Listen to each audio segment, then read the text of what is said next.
प्रिय दर्शकों, नमस्कार। एक बार फिर से उपस्थित हूँ आप सबके सामने रविवार के कार्यक्रम में गोचर विशेष और देवगुरु बृहस्पति का राशि परिवर्तन अपने उच्च की राशि अर्थात कर्क राशि में उनका प्रवेश 2 जून 2026 को होने जा रहा है, जो 31 अक्टूबर 2026 तक इसी कर्क राशि में रहेंगे। सामान्यतः देवगुरु बृहस्पति एक राशि में 12-13 महीने रहते हैं। अतिचारी होने के कारण ये सिंह राशि में जल्दी ही प्रवेश कर जाएंगे। कर्क राशि में देवगुरु बृहस्पति का उच्च होना मेष राशि से लेकर मीन राशि तक के जातकों के लिए कैसा प्रभाव देने वाला है, यह संपूर्णतया आज के कार्यक्रम का मुख्य विषय रहेगा। आपकी कुंडली में देवगुरु बृहस्पति किस राशि में बैठे हैं आपको पता होना चाहिए। उसके बाद चंद्रमा से वो कितने नंबर के भाव में जा रहे हैं ये पता कर लीजिए। चंद्रमा से पहले घर में हैं, चंद्रमा से दूसरे घर में, तीसरे घर में, चौथे घर में, चंद्रमा से किस घर में वो बैठे हैं। पहले आपने ये देख लिया कि आपकी कुंडली में वो किस राशि में बैठे हैं।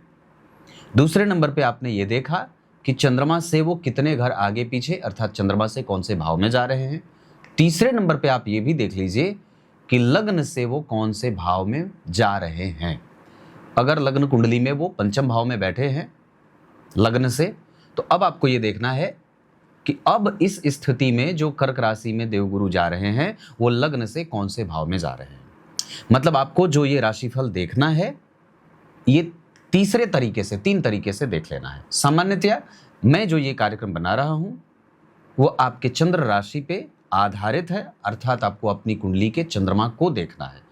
और भी विस्तृत अध्ययन करना चाहते हैं समग्र रूप से तो आप लग्न कुंडली को भी देख लीजिए कि लग्न चक्र में लग्न से किस भाव में देवगुरु बृहस्पति जा रहे हैं। क्लियर है। देवगुरु बृहस्पति व्यक्ति को सत्य और असत्य का बोध कराते हैं। संतान, दाम्पत्य, विवाह, मांगलिक कृत्य, प्रमोशन, अच्छे जगह पे पदांतरण, धनवान बनाना, मानसिक सुख देना, समाज में यश और प्रतिष्ठा प्राप्त कराना, संतान का लाभ देना, संतति से भाग्य का उदय होना, ऊंची शिक्षा, विदेश यात्रा, समुचित प्रबंध करना, मांगलिक कृत्य अपनाना हो तो किसी दूसरे के भी विवाह में शामिल व्यक्ति होता है। उसके बाद सत्य से धन कमाना, सत्य के मार्ग पर चलकर नैतिकीय जिम्मेदारी का पालन करना, मजबूत और अच्छी राजनीति करना, श्रेष्ठ राजनीति करना, गलत और गंदी ओछी राजनीति नहीं, आजकल के नेता जैसे कर रहे हैं। उसके बाद इतने सारे क्षेत्र जो हैं वो देवगुरु बृहस्पति के अंतर्गत आते हैं। ड्राई फ्रूट भी देवगुरु बृहस्पति के अंतर्गत आता है ना। आपके अंदर जितनी भी अच्छाइयां हैं, आप जिसको अच्छा मानते हैं वो देवगुरु बृहस्पति के ही कारण हैं। तो किसी भी जैसे किसी के अंदर दया है, क्षमा है, परोपकार है, सहिष्णुता है, धर्म पालन है, ये सारी जो चीजें हैं, परंपरा का बोध है, संस्कृति का पालन है, सभ्यता को जानना है, बड़ों का आदर है, गायों के प्रति सम्मान है, गुरुजनों के प्रति श्रद्धा है, माता पिता के प्रति सम्मान का भाव है, आदरणीय है, वो ऐसा भाव जागृत होता है तो समझ लीजिए कि आपकी कुंडली में देवगुरु बृहस्पति ऐसे इस तरीके से बने। मतलब कुछ सिद्धांतों के तहत तो देवगुरु बृहस्पति का आपकी कुंडली में चाहे वो खराब रहे फिर भी आ जाता है। बहुत ही निकृष्ट हालत होगी देवगुरु बृहस्पति की, तभी जातक के जीवन में ये सारे गुण नहीं होंगे। थोड़े थोड़े तो लगभग सब में ही होते हैं। माता पिता के प्रति, अब तो आजकल कलयुगी प्रभाव है कि बच्चे जो है वो माता पिता को भी मार देते हैं थोड़े से पैसे के लिए, या आती हैं खबरें, बहुत सारी मिल जाती हैं। पर देवगुरु बृहस्पति इन सभी जो देवगुरु बृहस्पति से प्रभावित है वो गंभीर है, वो धर्म को लेकर गंभीर है, चिंतन को लेकर गंभीर है, अपने एजुकेशन को लेकर के गंभीर है, ऊंची शिक्षा को लेकर गंभीर है, धर्म पालन कर्तव्य बोध को लेकर के गंभीर है, चिंतन उसका बहुत ही ऊंचे स्तर का है, दर्शन उसका बहुत ऊंचे स्तर का है। इन सभी विषयों के बारे में देवगुरु बृहस्पति बताते हैं। देवगुरु बृहस्पति से प्रभावित व्यक्ति कानून को जानने वाला, दर्शन को जानने वाला, पुस्तकालयों में काम करने वाला, विद्यालयों में काम करने वाला, ग्रंथों का अध्ययन करने वाला, पब्लिकेशन में रहने वाला, खाने पीने से संबंधित काम करने वाला, जज वकील बनने वाला, मठाधीश बनने वाला, प्रवक्ता बनने वाला, है ना। इन सभी क्षेत्रों में वो स्वतंत्र काम करने वाला, जहां भी वो रहेगा वो उच्चस्थ शिखर पे रहेगा, क्योंकि वो किसी के अंडर में वो ना तो लोग उसको रखेंगे ना वो रह पाएगा। अभी मैं आज ही किसी की कुंडली देख रहा था, तो उच्च के गुरु उसकी कुंडली में विराजमान थे। मैंने कहा कि आप स्वतंत्र काम करें तो ज़्यादा अच्छा। मैंने कहा पंडित जी मैं शुरू से अब अपना ही काम करता हूँ। तो ऐसी होती हैं देवगुरु बृहस्पति से प्रभावित कुंडलियाँ। आज का कार्यक्रम अब यहाँ से शुरू करेंगे और सबसे पहले बात करेंगे ग्रह स्थिति में। देवगुरु बृहस्पति कर्क राशि में है। उनकी 5वीं दृष्टि वृश्चिक राशि पे जाएगी, 7वीं दृष्टि मकर राशि पे जाएगी और 9वीं दृष्टि मीन राशि पे जाएगी, जहां शनिदेव पहले से विराजमान है। देवगुरु बृहस्पति को दीर्घ आकार के मंदगामी ग्रहों की श्रेणी में रखा गया है। दीर्घ आकार मतलब बड़ा और मंदगामी मतलब धीरे धीरे चलने वाला। मंदगामी ग्रहों में गुरु और शनि 2 ग्रहों को रखा गया है, जिसमें से तीव्रगामी ग्रह जो है वो चंद्रमा, मंगल, बुध, शुक्र आदि, सूर्य भी तीव्रगामी ग्रह है। शनि और गुरु मंदगामी ग्रह हैं। पीत आकार के, भूरे आकार के देवगुरु बृहस्पति जातक को बनाते हैं। कई बार तो भूरे नेत्र से भी व्यक्ति होता है प्रभावित, भूरे नेत्र भूरे बाल वाला, है ना। अब इतनी सारी बातें हो गई। अब मैं यहां से शुरू करता हूं आज का कार्यक्रम। गुरु पुनर्वसु नक्षत्र में है, जो कि इनका अपना नक्षत्र है, बलवान नक्षत्र। और देवगुरु बृहस्पति सबसे पहले बात मेष राशि के लिए करते हैं। विचार करिए, राशि से चतुर्थ स्थान, लग्न से भी चतुर्थ स्थान। अगर मेष राशि के हैं, मेष ही लग्न के हैं, या अगर किसी अलग राशि के हैं और मेष लग्न के हैं, तो आपको ये बात समझ में आएगी। राशि और लग्न दोनों से देखिएगा। तो राशि और लग्न से चौथे भाव, मेष राशि मेष लग्न के जातकों के लिए कर्क राशि में उच्च के गुरु विराजमान हैं, जो कौन होते हैं? धर्म और व्यय भाव के स्वामी। यहां वो जन्म कुंडली में धर्म भाव के स्वामी होकर के जब उच्च के होंगे तो व्यक्ति के धार्मिकता और जल तत्व की राशि में विराजमान है। कर्क राशि जल तत्व की राशि है, तो तीर्थ यात्रा में रुचि या तीर्थ दर्शन कराएंगे। संतान का सुख मिलेगा, क्योंकि भाग्येश होकर के उच्च के हो रहे हैं, भाग्य भाव के स्वामी होकर के उच्च के हो रहे हैं, तो संतान का सुख बढ़ेगा। रुचि बढ़ेगी दानशीलता, कर्तव्य पालन में। विदेश भाव के स्वामी होकर के उच्च के हैं, तो परमानेंट विदेश सेटल होने में मदद करेंगे। रुके हुए कार्य में बढ़ोतरी करेंगे, आगे बढ़ाएंगे। कम्युनिकेशन बेहतर करेंगे। ऋण मुक्ति के कारण भी बनेंगे देवगुरु बृहस्पति। किसके लिए? मेष राशि के जातकों के लिए। ऊंची शिक्षा, अच्छे जगह पे प्रमोशन, और समाज के प्रति जो आपका रवैया है अब वो देखने का तरीका बदल जाएगा, है ना। फिर क्या होगा? ये चूंकि मेष राशि के जातकों के लिए 12वें भाव के स्वामी होते हैं, 9वें भाव के स्वामी, जैसे कि मैंने बताया। और अगर इन दोनों भावों के स्वामी हैं, कर्क राशि में बैठे हैं, तो इनका ज्यादा असर धर्म भाव का होगा। क्योंकि ग्रह अगर सम संख्या की राशि में बैठा होता है तो अपनी मूल त्रिकोण राशि का फल ज्यादा करता है। इसका अर्थ होगा कि गुरु धर्म से प्रभावित ज्यादा होंगे। याद रखिए, मैंने एक सिद्धांत बताया भी था कि मूलतः अगर जन्म कुंडली में ग्रह 9वें भाव का स्वामी होकर चतुर्थ स्थान से संबंध बनाएगा, तो व्यक्ति माता और पिता की सेवा करता है श्रवण कुमार की भांति। तो यहाँ उसके सांसारिक जो बंधन है उसमें भी उसकी दिलचस्पी बढ़ेगी। और तो और माता, पिता, भाई, बहन, सगा संबंधी, दाम्पत्य, परिवार, प्रेम, पुत्र, सबके प्रति एक अच्छा झुकाव पैदा करेंगे। कुल मिलाकर मेष राशि के जातकों के लिए ये गोचर बहुत ही ज्यादा श्रेष्ठ और संपूर्ण परिणाम करने वाला दिख रहा है। क्लियर है? अब बात वृष राशि की करते हैं। वृष राशि वृष लग्न के जातकों के लिए होते हैं कौन? जन्म कुंडली के अष्टम भाव के स्वामी, और होते हैं एकादशवें भाव के स्वामी। अष्टमेश उच्च के हो रहे हैं। वृष राशि के लिए अष्टम भाव के स्वामी होकर उच्च के होंगे, तो अष्टम भाव होता है मृत्यु, आयु दोनों का। तो समुचित आयु का लाभ बढ़ेगा, जो पुरानी बीमारियां थी वो समाप्त होंगी, लाभ बढ़ेगा, प्रमोशन के योग बनेंगे, समाज में प्रतिष्ठा बढ़ेगी। क्योंकि लाभेश अगर उच्च के होंगे तो क्या करेंगे? आपके यश और किसी भी तरीके से प्राप्त होने वाली विषय और वस्तुओं में वृद्धि करेंगे। तो महत्वाकांक्षा की पूर्ति में सहयोगी होंगे वृष राशि वृष लग्न के जातकों के लिए। रिसर्च मजबूती से आगे बढ़ेगा, डेप्थ नॉलेज बढ़ेगा, चीजों को समझने का तरीका बदलेगा, नजरिया बदलेगा, दृष्टिकोण बदलेगा, वाणी का प्रभाव बढ़ेगा, और तो और पैतृक संपत्ति के प्रति झुकाव भी बढ़ेगा। और दूसरी बात यह भी होगी कि स्वभाव में गांभीर्य आ जाएगा, स्वभाव में गंभीरता बढ़ जाएगी। धर्म को लेकर, समाज को लेकर के, आध्यात्म को लेकर के, चिंतन को लेकर के एक अच्छा रवैया। कुल मिलाकर के देवगुरु कभी किसी को खराब नहीं करते हैं।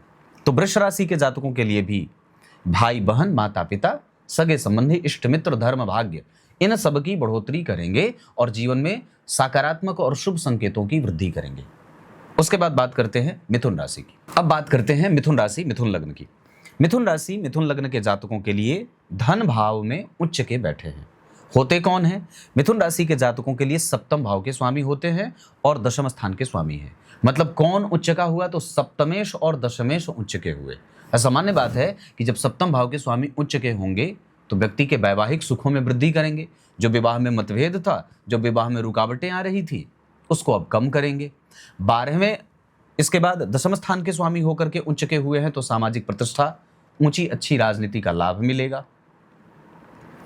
मिथुन राशि मिथुन लग्न के जातकों के लिए द्वितीय भाव में बैठ करके छठे भाव पर उनकी दृष्टि जाएगी तो ऋण मुक्ति में सहायता करेगी। अष्टम भाव पर जब उनकी दृष्टि जाएगी तो व्यक्ति के ऊंची और अच्छी शिक्षा में और उसके प्रभाव में वृद्धि करेगी, वाणी का प्रभाव बढ़ेगा, तीर्थ यात्रा में सहयोग होंगे, धन सही जगह पे व्यय होगा। और मिथुन राशि मिथुन लग्न के जातकों के लिए द्वितीय भाव में बैठ करके वो आपके दशम स्थान को देखेंगे तो आपके यश और प्रतिष्ठा में भी वृद्धि करने वाले हैं। क्लियर है? अब यहां से बात करते हैं कर्क राशि कर्क लग्न की। कर्क राशि और कर्क लग्न के जातकों के लिए आपकी ही राशि पे देवगुरु बृहस्पति का गोचर है। होते कौन है? कर्क राशि के जातकों के लिए नौकरी भाव के स्वामी। और कौन होते हैं? नवम भाव के स्वामी, धर्म भाव के स्वामी हैं। तो विचार करिए कि कर्क लग्न कर्क राशि में छठे भाव के स्वामी होकर के जब उच्च के बैठेंगे तो नौकरी में लाभ देंगे और करियर को ऊंचाइयां प्राप्त कराने में सहयोगी हो जाएंगे। ये तो दो स्पष्ट लाभ होगा। पर एक निगेटिव नुकसान ये होता है कि आपकी राशि पे जब जाएंगे तो कई बार माता पिता से मतभेद भी करा सकते हैं या वो आपको आपके घर से दूर लेकर जाने वाले भी स्थिति का निर्माण कर सकते हैं। इसके लिए भी हमें तैयार रहना होगा। तो कई बार नौकरी बदलनी पड़े या नौकरी बदले। और चूंकि कर्क राशि के जातकों को राशि से पंचम भाव पे उनकी दृष्टि जाएगी वृश्चिक राशि पे तो पेट से संबंधित परेशानी दे सकते हैं। वृश्चिक राशि रोग की राशि है तो कर्क राशि से बैठकर पंचम भाव पे दृष्टि डालेंगे तो यश मान पद प्रतिष्ठा की वृद्धि तो करेंगे पर सामान्यतया थोड़े बहुत रोग को देने वाले भी बनेंगे। सप्तम स्थान पे उनकी दृष्टि जाएगी मकर राशि पे तो दाम्पत्य को समझदारी से आगे बढ़ाने का बल देंगे। नीच राशि पे देख रहे हैं, ग्रह प्रसन्न होकर के देख रहा है तो थोड़ी बहुत सुरक्षा भी मिल जाएगी। मतलब व्यवसाय में, दिनचर्या में, पड़ोसियों से संबंध कुछ मजबूती की तरफ आगे बढ़ेंगे। वहीं जब जन्म कुंडली के धर्म भाव के स्वामी होकर उच्च को होकर के और धर्म भाव को देखेंगे तीर्थ यात्रा में बड़ा बढ़िया सुख प्राप्त करेंगे। मतलब ये पूरा वर्ष हो सकता है कि अच्छी चीजों पे आपका धन व्यय हो, व्यय का संतुलन बढ़ेगा, जिम्मेदारी से मुक्त होंगे, ऊंची शिक्षा, विदेश यात्रा और लाभ के कई मार्ग खुलेंगे, सकारात्मक समाचार की प्राप्ति भी होगी। ये बात मैंने कर्क राशि की बता दी। अब बात करेंगे सिंह राशि की। सिंह राशि सिंह लग्न के जातकों के लिए राशि से 12वें घर में उच्च के होकर आपके व्यय का नियंत्रण कर रहे हैं। पहली बात, सिंह राशि के लिए होते हैं पंचम भाव के स्वामी, पंचमेश उच्च के हैं। मतलब शिक्षा, स्वास्थ्य, दाम्पत्य, प्रेम, विवाह, सुखद समाचार और समाज में प्रतिष्ठा। उसके साथ होते हैं वो अष्टम भाव के स्वामी, अष्टमे से फिर से वापस उच्च के होंगे, 12वें भाव में बैठेंगे तो ये व्यय का नियंत्रण करेंगे। याद रखिए सूत्र होता है अष्टमेश उच्च का तो व्यय नियंत्रित होगा और विषम परिस्थिति जो बन रही थी अब वो मजबूत होने वाली हो जाएगी। मतलब जो विषम परिस्थितियों का निर्माण आपके जीवन में हो रहा था, चाहे वो ऋण के कारण हो, चाहे शत्रुओं के कारण हो, चाहे आपके काम जो रुक रहे थे, उसमें अब मजबूती मिलेगी और देव गुरु के बलवान होने के कारण कुंडली को अतिरिक्त बल और ऊर्जा का समावेश मिलेगा। तो सिंह राशि के जातकों के लिए जिम्मेदारी, विदेश यात्रा, तीर्थ दर्शन, व्यय और ऋण से मुक्ति, जिम्मेदारियों से मुक्ति, साथ ही साथ माता पिता, भाई बहन, सगे संबंधी, इष्ट मित्र, इनसे सुख, नौकरी में अच्छा संकेत लाभ का और उतना ही नहीं आपके समस्त प्रकार के जो रिसर्च थे, जो काम था, जो करे आ रहे थे इतने दिन से, उसमें अब नई ऊर्जा का संचार करेंगे। ये बहुत अच्छा होने वाला है। सिंह राशि की कुंडली के लिए तो वो योग कारक वैसे भी हो जाते हैं, है ना। तो अब ये बात सिंह की हो गई। अब बात करते हैं कन्या राशि की। कन्या राशि कन्या लग्न के जातकों के लिए होते हैं ये चतुर्थ और सप्तम भाव के स्वामी। चतुर्थ भाव अर्थात भवन, भूमि, वाहन आदि का सुख वहां से देखा जाता है, मातृ सुख देखा जाता है। अब इतने दिन में अगर कन्या राशि के जातकों की बात करते हैं तो राशि से चतुर्थ भाव के स्वामी उच्च के हुए हैं और कहाँ उच्च के हुए हैं? आपकी राशि से एकादशवें घर में। तो लाभ तो अलग दे रहे हैं, क्योंकि राशि से लाभ में बैठ रहे हैं। लाभ अलग दिए, माता के सुखों की वृद्धि करेंगे, माता को आराम मिलेगा आपसे, आपकी नौकरी, आपकी आमदनी के सोर्स बढ़ेंगे, समाज में प्रतिष्ठा बढ़ेगी, आने वाली दशाओं में भी बदलाव होगा। तो कुल मिलाकर के कन्या राशि के जातकों के लिए सामाजिक प्रतिष्ठा, यश, पुत्र संतान, दाम्पत्य, परिवार, नौकरी, पार्टनरशिप, सब जगह एक अच्छा और खुशनुमा माहौल बनेगा, ये गारंटी की बात है। उसके बाद कन्या राशि के जातकों के लिए सप्तम भाव के स्वामी होकर के उच्च के हुए हैं, तो पुत्र पुत्री, दाम्पत्य, परिवार, नौकरी और व्यापार, ये सब बहुत ही अच्छे नेचर को प्राप्त करेंगे। पड़ोसियों से संबंध और दिनचर्या भी अब सध जाएगी, अच्छी हो जाएगी। जो आप पहले सोना जागना नियमित नहीं होता था, अब वो ठीक हो जाएगा, और कम से कम आप अपने वर्तमान को पूर्णतया साधने की कोशिश करेंगे। क्लियर है?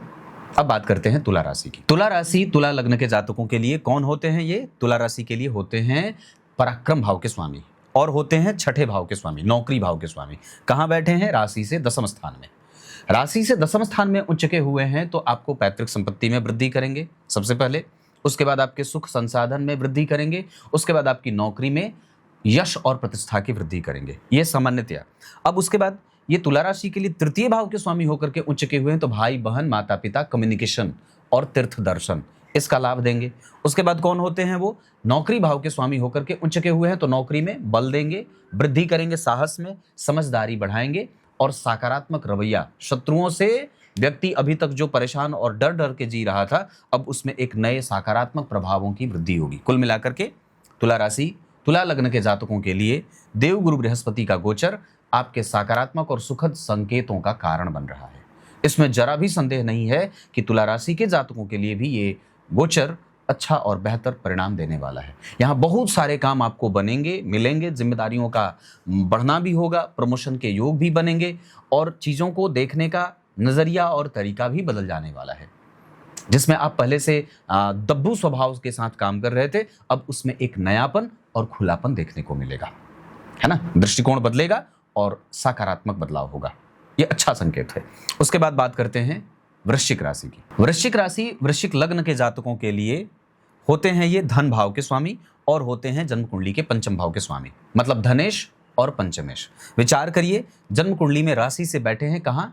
9 घर आगे, मतलब वृश्चिक राशि से कर्क राशि में धर्म भाव में यात्रा कर रहे हैं, जल तत्व की राशि में यात्रा कर रहे हैं, तो व्यक्ति को धर्म में रुचि रखेंगे, तीर्थ यात्रा कराएंगे। मैंने इस पे अपने कार्यक्रम में बताया भी है कि गुरु जब जल तत्व की राशि में बैठे हों 4, 8, 12 में, तो वो व्यक्ति को ना तीर्थ दर्शन कराते हैं अपनी दशा काल में। तो यहाँ पे वृश्चिक राशि के जातकों के लिए धन भाव के स्वामी होकर जब कर्क राशि में गोचर करेंगे उच्च के, तो धर्म की वृद्धि करेंगे, दान पुण्य, पूजा पाठ, विवाह, संपदा, संतति, पुत्र पौत्र, है ना, ऊंची राजनीति, अच्छी राजनीति, श्रेष्ठ लोगों का संग, ये सब वृश्चिक राशि के जातकों को मिलने वाला है।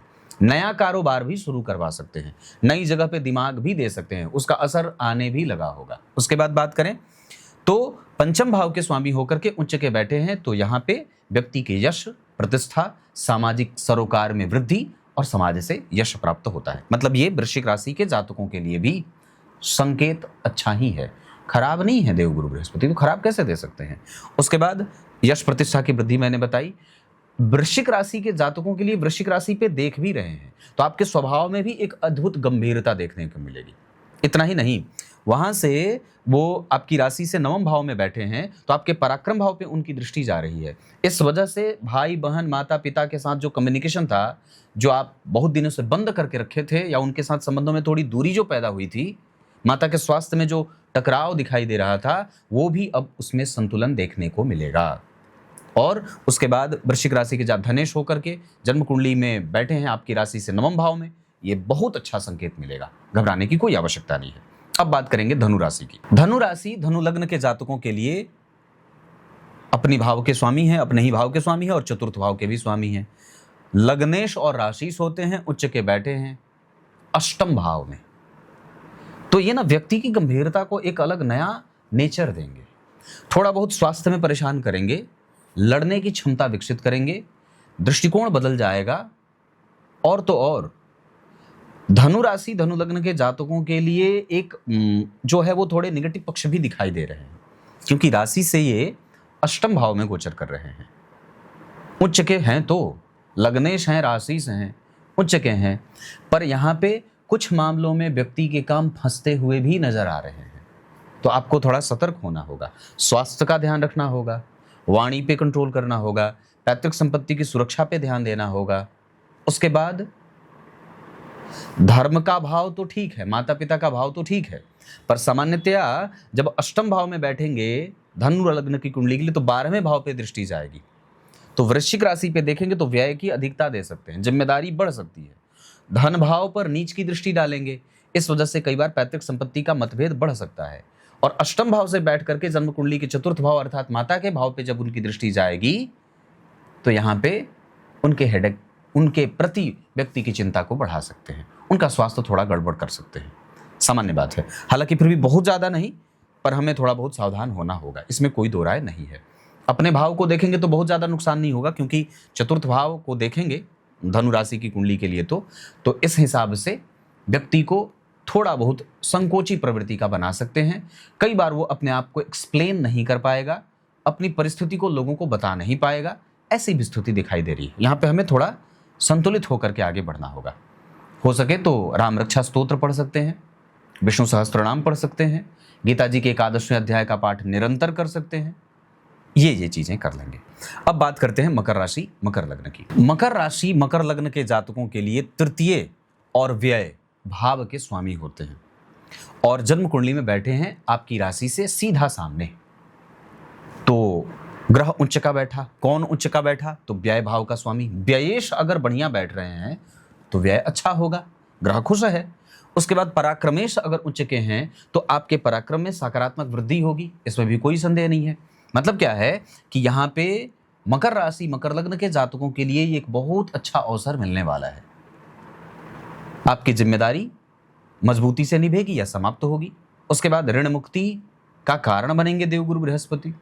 इतना ही नहीं, अगर वो जन्म कुंडली में व्यापार भाव पे पराक्रम भाव से संबंध बना रहे हो तो व्यक्ति के व्यापार में बल बढ़ेगा, रुचि पैदा होगी, नए काम करने के अवसर मिलेंगे, है ना। उसके बाद प्रमोशन के योग बन सकते हैं, लोग आप पर विश्वास करना शुरू कर देंगे। जो पहले से आप संदेह में देखे जाते थे, अब आप पे लोगों का विश्वास बढ़ेगा, आप उसको साबित भी करेंगे। मकर राशि के जातकों के लिए भी ये गोचर बहुत ही अनुकूल और संतुलित बेहतर परिणाम करने वाला है। इसमें विवाह, दाम्पत्य, परिवार, संतान, नौकरी और दिनचर्या सारी अच्छी हो जाएगी, इसमें कोई संदेह वाली बात नहीं है। अच्छा है ये। अब बात करते हैं कुंभ राशि कुंभ लग्न की। कुंभ राशि कुंभ लग्न के जातकों के लिए ये गोचर धन भाव के स्वामी होकर उच्च के हैं तो धन की वृद्धि करेंगे, वाणी में प्रभाव बढ़ेगा, पैतृक संपत्ति का जो है वो प्रभाव बढ़ेगा, संबंध अच्छे होंगे, मजबूत होंगे, विवाह, दाम्पत्य, परिवार आदि का सुख बढ़ेगा। धन भाव के स्वामी होकर के उच्च के बैठे हैं तो इसमें कोई दो राय नहीं है कि कुंभ राशि कुंभ लग्न के जातकों के लिए यश और प्रतिष्ठा की वृद्धि होगी। उसके बाद आपकी कुंडली के लिए वो होते हैं लाभ भाव के स्वामी। लाभेश अगर उच्च के हैं तो यहाँ भी आपके महत्वाकांक्षा की वृद्धि हो, समाज के प्रति आपका जो जिम्मेदार होना बनता है या समाज के लिए आप जो सोचते हैं, समाज से जो आपको प्राप्त होता है, इन सभी विषयों का लाभ होगा। कुंभ राशि के जातकों के लिए भी देवगुरु बृहस्पति का गोचर कर्क राशि में बहुत ही श्रेष्ठ और श्रेष्ठ परिणाम देने वाला बनेगा। इसमें जरा भी संदेह नहीं करना चाहिए कि अब आपको नौकरी में भी अकस्मात लाभ के योग बनेंगे। अचानक से आपको नया प्रपोजल मिलेगा, नई जगह पे अच्छी योग बनेंगे और अच्छा लाभ होगा। इसमें आप बिल्कुल ही डरने वाली कोई बात नहीं है। मीन राशि मीन लग्न की बात करते हैं। मीन राशि मीन लग्न के जातकों के लिए यह आपकी राशि से लग्नेश होते हैं, राशिश होते हैं, उच्च के हैं तो समाज में अच्छी संगति मिलेगी, यश और प्रतिष्ठा के साथ सौहार्द की वृद्धि करेंगे, सुख और सुख के साधन की वृद्धि करेंगे। समाज में आपका जो किरकिर होना था, पहले हो रहा था, अब वो संतुलित होगा, अब बहुत अच्छा परिणाम देंगे। आपकी राशि और लग्न के साथ साथ अगर बात करें तो लग्नेश और राशि से ही उच्च के हैं तो व्यक्तित्व में एक अद्भुत गंभीरता आएगी। सत्य और असत्य को समझने की अब एक जो है वो परिपाटी तय होगी या आप उसमें लाभ प्राप्त करेंगे। ये मीन राशि के साथ साथ आपकी कुंडली के लिए होते हैं कौन? दशम भाव के भी स्वामी होते हैं। दशमेश उच्च के हैं, इसका अर्थ होगा कि व्यक्ति का प्रभाव बढ़ेगा समाज में, संतान सुख बढ़ेगा, नेचर अच्छा होगा, वाणी का प्रभाव बढ़ेगा, व्यक्तित्व गंभीर और लोगों को सहायता प्रदान करने वाला होगा, यात्रा भी अच्छी होगी, सुख के साधन बढ़ेंगे, प्रमोशन के योग बनेंगे और बहुत सारी चीजें, संपत्ति इकट्ठा होने का योग बना रहे हैं। कुल मिलाकर के मेष राशि से लेकर मीन राशि तक के जातकों के लिए ऐसा रहा राशिफल, देवगुरु बृहस्पति का गोचर फल। ये अच्छा है। मैं समझता हूं कि बहुत दिन से जो लोग इंतजार कर रहे थे उसमें से कुछ विशेष राशियां तो बहुत ही ज्यादा भाग्यशाली साबित हो रही हैं। धनु को जैसे मैंने थोड़ा कमजोर बताया है, थोड़ा बहुत मैंने वृश्चिक को कमजोर बताया है। उसके बाद मकर तो बहुत अच्छा लाभ प्राप्त करेगा, तुला भी बहुत अच्छी स्थिति में जाएंगे, तुला वाले भी नौकरी आदि को लेकर के। सिंह कर्क वालों को मैंने थोड़ा कमजोर बताया था। मिथुन मेष और वृष वालों को भी लाभ के संकेत देवगुरु अच्छे दे रहे हैं। क्लियर है? हो सके तो गुरु दीक्षा वगैरह ले लेना चाहिए आप लोगों को। अगर नहीं लिए हैं तो जरूर ही किसी को गुरु बना लीजिए और गुरु मंत्र का जप करना शुरू करिए। गुरु मंत्र का जप भी आपको बहुत ज्यादा लाभ कर देगा। कुछ नहीं है तो इस दौरान अगर कहीं गड़बड़ी कुछ हो रही हो तो भगवान के नामों का उच्चारण नित्य करने लगेंगे तो भी आपके ग्रह जनित जितने दोष होंगे वो समाप्त हो जाएंगे। तब तक के लिए बहुत बहुत नमस्कार।